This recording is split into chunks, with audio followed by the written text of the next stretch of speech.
I need you to imagine something for me. Now for this video's sake, we'll call it a POV.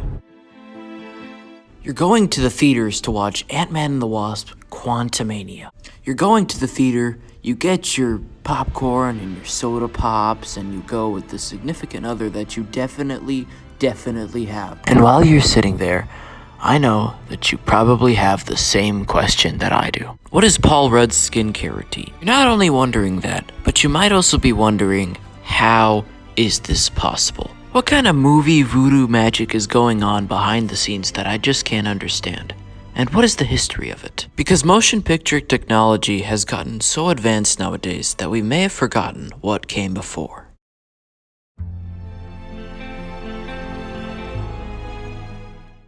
This is a kinetoscope, invented in 1897 by Thomas Edison. In it, a strip of film was passed rapidly through a lens and an electric light bulb, while the viewer saw the film through the peephole. And in many ways, this was the first ever movie theater.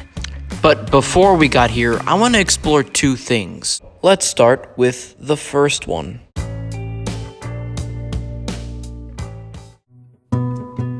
The first motion picture to ever feature color was a movie called A Visit to the Seaside. The film's coloring was only possible due to an invention in 1905 called Kinemacolor. And Kinemacolor wasn't even that good. If you look at the image here from the movie, the coloring seems a bit off. It isn't really that authentic. That's because Kinemacolor only had limited amounts of color in it, and it wasn't that great.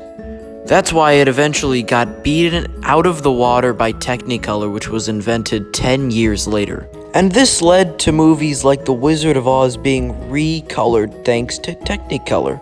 Unfortunately, due to World War II, a lot of different places had to cut down on expenses, meaning that Technicolor could no longer be afforded. And fast forward to today, where film cameras are very advanced and they don't really need any fancy stuff to have amazing color in them. And I especially love how nowadays filmmakers can use color to tell a story. The bright and naturist green they used for the Shire in Lord of the Rings. The vengeful red they used in John Wick. I just love how much filmmakers can care about color and how the mood affects the rest of the film. But for now, I think we can give color a rest and talk about our next subject.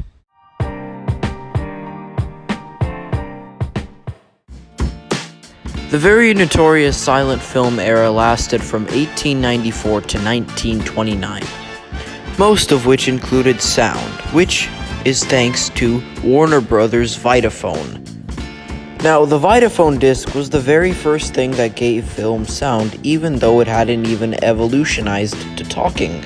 That came in at around 1927 when a film called The Jazz Singer released, which included talking actors. And this era became well known as the talkies. The talkies. This era revolutionized acting as well.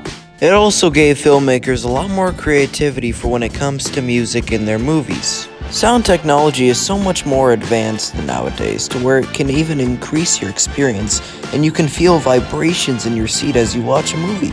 Dialogue and music in film is so precious nowadays that it's weird to remember a time without it. And that's why this topic fascinates me as much as it does. It's crazy how in 100 years, motion picture technology has evolved from this to this. And that's why I sometimes feel disappointed by modern day Hollywood blockbusters. Because they have the budget and technology to look like this, but the rushed product ends up looking like this.